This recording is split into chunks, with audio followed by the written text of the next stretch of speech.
Gloria a Dios, 7 veces. Gloria a Dios. Gloria a Dios, aleluya. Gloria a Dios. Usted cuente sus 7 veces. Gloria a Dios, aleluya, aleluya, aleluya, aleluya, aleluya. Aleluya, gloria a Dios. ¿Sabe cómo se sintió Dios en esta mañana? Dele su aplauso, dele su alabanza, su adoración. ¿Sabe cómo se sintió Dios cuando usted decía gloria a Dios, aleluya?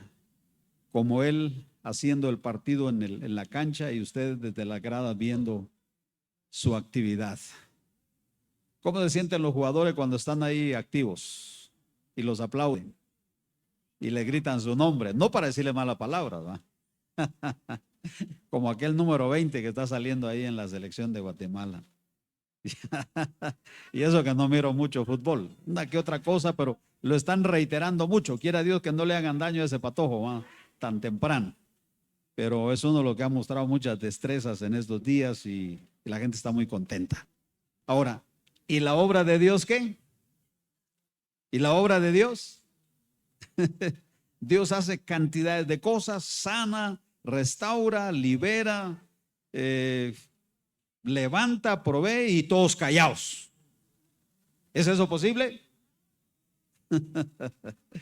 Bueno, por eso que con los niños me gusta estar, porque a los niños les dicen una pregunta y lo hacen gritado. Las respuestas son gritadas. Y hasta tiene que decirle, por favor, cállense, callen a los niños. Hay que ser como niño. Amén. Entonces, por favor, no se quede callado. Mientras me mire aquí al frente, no se quede callado. Y no lo haga por mí. Hágalo porque Dios necesita. Él está haciendo su partido para que usted tenga toda la bendición, toda la gracia, todo el poder, para que tenga lo que se necesita. Amén. Gloria a Dios. Bendito sea Jesucristo. Esta semana fue de alguna manera muy buena. Aquí en la iglesia vieron 2 actividades, el jueves y el viernes. Y entiendo que la visitación de Dios fue grande, fue grande. Amén. Bueno, quiero comentarles algunas cosas el día de hoy. Ya les comenté algunas, ¿verdad? Es un corto mensaje, como un saludo para ustedes, pero tengo de la palabra de Dios algo en esta mañana.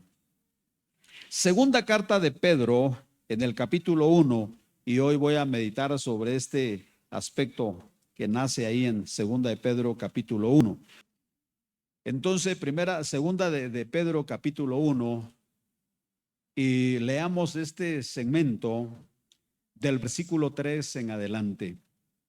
Dice así, hay una frase que quiero encontrar, pero para encontrarla hay que leer estos versículos. Dice, como todas las cosas que pertenecen a la vida y a la piedad. Escuche esto, iglesia. Como todas las cosas, está saliendo en pantalla también, como todas las cosas que pertenecen a la vida y a la piedad. ¿Qué dice la Biblia? Nos han sido dadas por su divino poder, mediante el conocimiento de aquel que nos llamó por su gloria y excelencia, por medio de las cuales nos han dado, ¿qué cosa? ¿Entiende esa parte, verdad? ¿Qué nos han dado? Preciosas, pero ¿qué más? Y grandísimas promesas, para que por ellas llegaseis a ser, ¿qué? Participantes de la naturaleza divina. ¿Participantes de qué, hermano? De la naturaleza divina, habiendo huido de la corrupción que hay. ¿Dónde? ¿Dónde está la corrupción? En el mundo.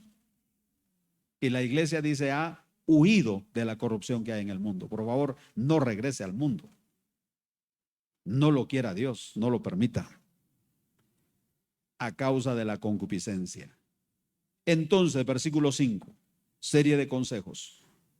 Vosotros también, poniendo que toda diligencia. Los jóvenes dirían el día de hoy, echándole ganas con todo, poniendo toda diligencia. Por esto mismo, ¿qué hay que añadir? Añadida vuestra fe, virtud. A la virtud, conocimiento. Al conocimiento, dominio propio. Y al dominio propio, paciencia. Y a la paciencia, piedad. A la piedad, afecto fraternal. Y al afecto fraternal, amor. Como quien dice, hay que ir agregándole cada vez más y más. No disminuyendo, sino agregándole. A una virtud, agréguele otra y otra y luego otra, hasta ir conformando el cuadro completo de la vida cristiana. Entonces dice el versículo, porque si estas cosas están en vosotros, oiga esto, si estas cosas están en vosotros y abundan, primero que estén, porque si están, ¿qué? Van a abundar. Entonces, no os dejarán estar ociosos, ni sin fruto en cuanto al conocimiento de nuestro Señor Jesucristo. Es decir, ¿a quién hay que conocer? A Jesucristo. Abundar, crecer en el conocimiento de nuestro Señor Jesucristo. No hay que quedar ociosos acerca de estas cosas. Pero he aquí un detalle que viene en el versículo siguiente. Pero, ¿cuál es el pero ahí? Pero el que no tiene estas cosas, ¿qué cosas? Todas las que leímos, esas preciosas, esas grandísimas promesas, esas virtudes que ya señalamos, y usted las puede volver a leer, como por ejemplo, dijimos ahí, fe, conocimiento, dominio propio, paciencia, piedad, afecto fraternal, amor. El que no tiene estas cosas, ¿cuál es su situación, su circunstancia? Tiene la vista muy corta y es tristemente ustedes. Tristemente.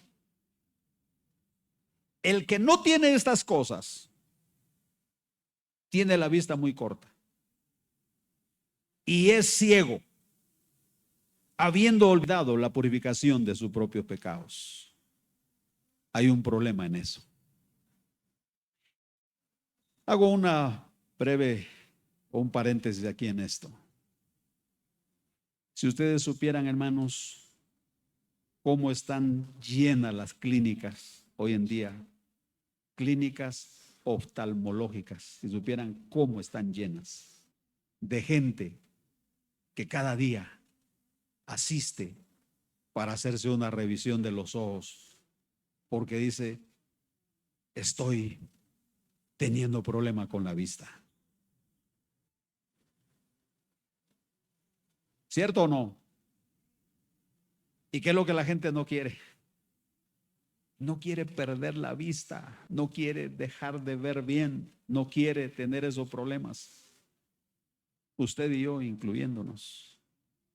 La vista es la función de los ojos, pero la visión es la función del corazón. ¿Existe cielo, sí o no? Sí existe. ¿Existe eternidad? Sí existe. ¿Lo puede ver con su corazón? Sí lo puedo ver. Esa es la visión práctica del corazón.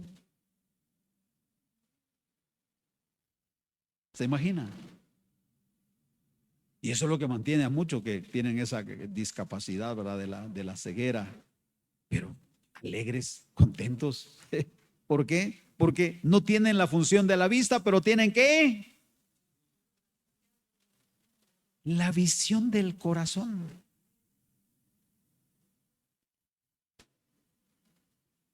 Y yo hasta pienso que hay gente que sin tener la vista y solo tiene la visión del corazón, me parece que hasta son más alegres y más contentos que algunos que tienen la vista.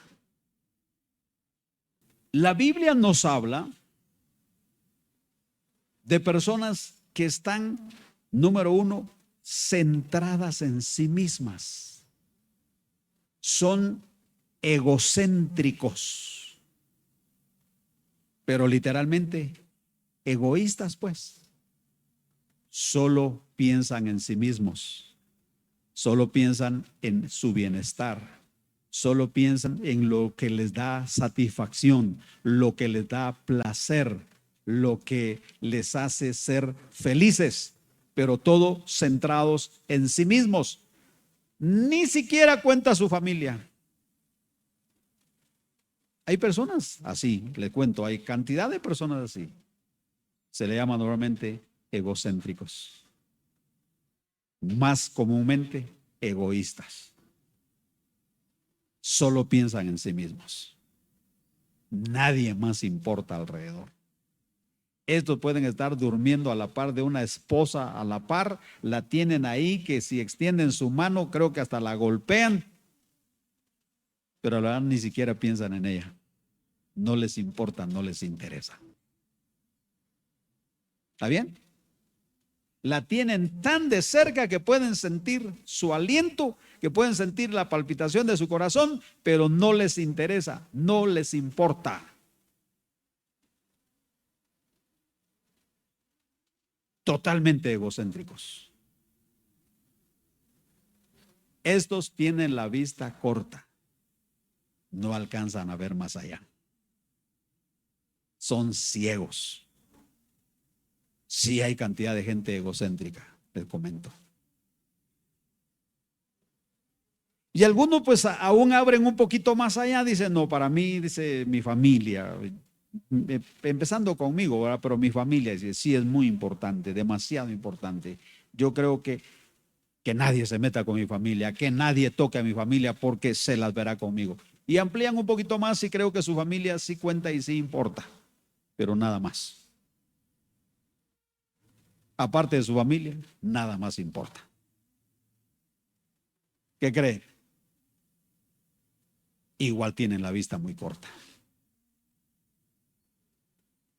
¿Está bien? Igual tienen la vista muy corta. Son como ciegos, aunque pueden ver algo más allá cerca de su familia. ¿Qué otras personas tienen la vista muy corta? Personas que solo piensan en lo terrenal. Solo en lo terrenal, solo en lo material, solo en lo físico, solo en lo económico. Es más, y solo en su bienestar. ¿Para qué son los recursos? ¿Para qué son las riquezas? ¿Para qué la economía? ¿Para qué son los bienes materiales? ¿Para qué son todas las facilidades que se tienen en la vida? Solo para mí o para los míos. Únicamente. Son personas que tienen la vista muy corta. Son como ciegos, naturalmente. Y usted dirá, ¿habrá personas así? Las hay y muchas. El profeta Isaías lo dijo de esta manera en uno de sus capítulos, en Isaías el capítulo 22, ya desde ahí. Hay personas que dicen, comamos y bebamos porque mañana moriremos. Versículo 13. He aquí gozo y alegría, matando vacas, degollando ovejas, comiendo carne, bebiendo vino, diciendo, comamos y bebamos, porque mañana moriremos. ¿Qué tal de vista tienen estos? ¿Qué tal? Los que dicen, lo único que importa es hoy, es el ahora.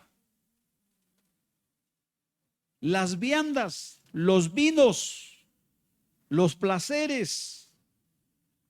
O sea, hay gente que sabe que efectivamente la muerte podría ser inminente. Cuando una persona piensa solo en el presente, en lo de ahora y en cosas como estas, el apóstol ya lo dijo, tienen la vista demasiado corta. Y eso tarde o temprano se convierte en una barrera que impide, que estorba, que puedan avanzar y entender que hay algo más todavía que eso. Pero les voy a poner un ejemplo que es positivo, porque estos ejemplos sí de verdad no mucho me gustan. ¿Para qué si los vemos realmente? Hay cantidades de personas ensimismadas, pensando solo en sí mismos y pensando solo en el presente. Prefiero llegar a esta conclusión que me surge del capítulo 11 del libro de Hebreos, capítulo 11. Y me llama la atención desde el versículo 24, 25 hasta el 27, hablando de un hombre de Dios, Moisés, que realmente nos enseña que se puede salir de ese patrón, que se puede romper ese patrón de tener una vista muy corta y de verdad ponerse a ver desde la perspectiva de Dios, con los ojos de Dios. Dice así la palabra, 11:24 de Hebreo les dije, dice así: por la fe Moisés, cuando ya fue grande, o sea, creció, era un muchacho, aquí dice que tomó decisiones. ¿Usted había tomado las decisiones que tomó Moisés? ¿O las habría aprovechado? Es decir, las ofertas que él menospreció. Dice ahí el versículo 24, que rehusó llamarse hijo de la hija de Faraón. ¿Sabe qué implicaba eso? ¿Cuántos han oído la historia de Moisés? ¿O tengo que recordársela desde el principio? No necesariamente, va. Moisés, así en resumen, niño hebreo, estaba a punto de morir porque el faraón dio un decreto y dijo: todos los varones deben morir. Moisés era ya reo de muerte por ser varón, pero la mamá, para ocultarlo, ¿qué hizo? Lo escondió en una barquita que ella construyó de juncos y lo echó al río y dijo: Dios te libre, Dios te salve, hijo, bravo, no sé qué sea de ti, pero Dios contigo. Y unos metros adelante estaba la hija de Faraón bañándose con sus acompañantes. Y cuando oyeron que el llanto de un niño, ella dijo: vayan a ver qué es un niño, le dijeron, de los hebreos ha de ser, dijeron, dijo ella, tráiganlo. Y le llevaron al niño. Cuando lo vio, le pareció hermoso, qué lindo, y dijo: yo me lo quedo. Y dice que lo adoptó como su propio hijo. Pero María, la hermana de Moisés, que andaba por ahí cerca, le dice: vas a necesitar quien te lo cuide. Yo conozco a una señora que te lo puede cuidar muy bien. De veras, le dice: tú sabes, llévame con ella. ¿Y a dónde cree que lo llevó? Lo llevó a la casa de Moisés, ¿verdad? Con su propia madre. Le dice: aquí está el niño, cuídamelo. Soberanamente regresó el niño otra vez a su propia casa, a su propia madre, a sus propios brazos, su propia cuna. Solo que ahora ya estaba adoptado legalmente por la hija de Faraón. Y ahí lo cuidó. Ahí le enseñó. Ahí. Había cierta edad que tenía que entregarlo. Cuando llegó la edad, lo entregó. Y está tu hijo, le dijo a la princesa hija de Faraón. Y allá va Moisés, a la escuela de los egipcios, a los colegios básicos de Egipto, a las universidades de Egipto. ¿Sabe para qué lo estaban preparando a Moisés? Para ser el heredero del trono. Él era el siguiente en el trono, porque la princesa era la primogénita, entonces ella no podía ser reina, la faraona, ¿va? Tenía que ser un varón. Así que a ella le interesó mucho el caso de Moisés, por eso lo adoptó, porque dijo: este es mi hijo, este va a ser el heredero del trono. ¿Cierto? Y ahí creció Moisés. lo prepararon para ser el siguiente faraón en el trono egipcio. Voy a ahorrarme otra serie de detalles. Pero resulta que Moisés ya más grande, acuérdense que su mamá, ¿cómo se llamaba la mamá de Moisés? Jocabed. Su mamá de Moisés se llamó Jocabed. Ella le enseñó los primeros pasos de la vida cristiana. Es lo que le estaba diciendo al principio. Instruye al niño en su camino y cuando fuere viejo no se apartará. Le metió tanto la cultura hebrea, le metió tanto el temor a Dios, tanto los principios bíblicos, tanto que Moisés nunca los olvidó. Y cuando fue grande, pienso, avisado por el Espíritu, Moisés supo que no le pertenecía a los egipcios, que le pertenecía al pueblo hebreo, pueblo de Israel. Y es lo que la nota aquí que leímos nos está informando. Así que hubo un momento en la vida de Moisés que tomó decisiones fundamentales. Él pudo haberse convertido en el siguiente faraón en la línea de los faraones egipcios.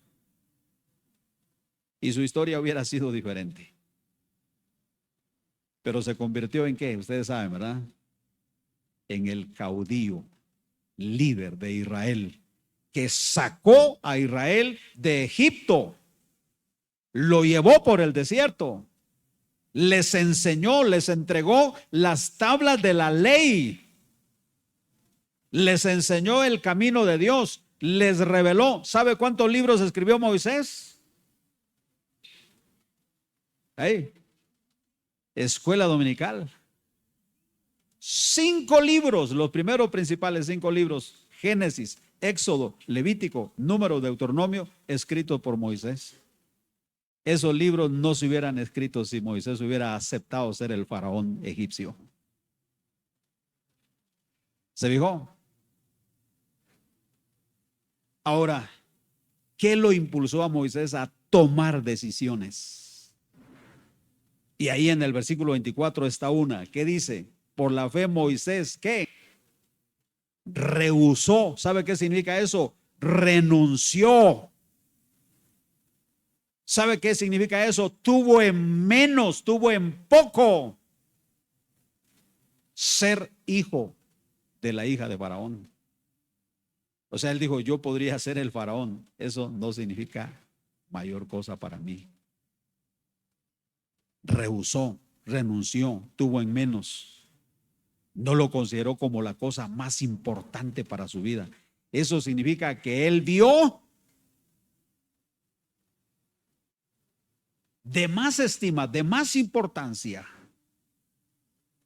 el ser ese hijo de Dios, de la línea hebrea, de la línea de los hebreos. Qué decisión más importante. Ahora, nos da más detalles ahí en los versículos siguientes. Dice la palabra: escogiendo antes. ¿Qué escogió? Escuchen lo que escogió. Escogió antes ser maltratado con el pueblo de Dios que gozar los deleites temporales. ¿Qué cosa más? Yo no sé, no la ven ustedes así como un poquito fuera de lugar. O sea, despreció ser el primer mandatario, el principal mandatario de Egipto. Lo despreció y prefirió los azotes. Prefirió ser maltratado, golpeado, juntamente con su pueblo.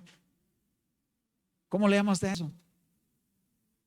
Algunos le dirían: qué tontera esa, va. Si tuvo la oportunidad de ser él el mayor, el principal, el que pudo haber puesto su bota sobre el cuello de todos, y resulta que prefirió ser un esclavo, ser maltratado.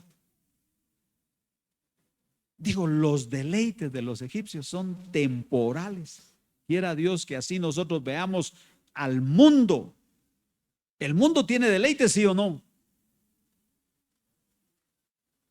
Pero son temporales. Mire, pues, quítenle 3 cosas al mundo. Quítenle 3 cosas al mundo. Quítenle su música. Quítenle sus guaros, sus vinos. Y quítenle el sexo. Y lo dejó sin nada. No existe mundo. Ya no hay placer. Ya no hay placer de guaro. Ya no hay placer de música. Ya no hay placer sexual. Lo dejó sin nada, lo dejó vacío. Solo quítele tus cosas al mundo nada más. Es por lo que la gente compite, es por lo que la gente vive, es por lo que la gente se esfuerza. ¿Para qué quiere tener dinero la gente? ¿Para qué? Para esas tres cosas. Gastarla en guaro, gastarla en sexo, gastarla en vinos. Quítele eso y lo dejó sin nada. Ahora, usted no tiene ni el guaro, no tiene ni la música, no tiene ni el sexo. Yo no lo veo que esté vacío. ¿Qué tiene usted que no se ve vacío? ¿Ah?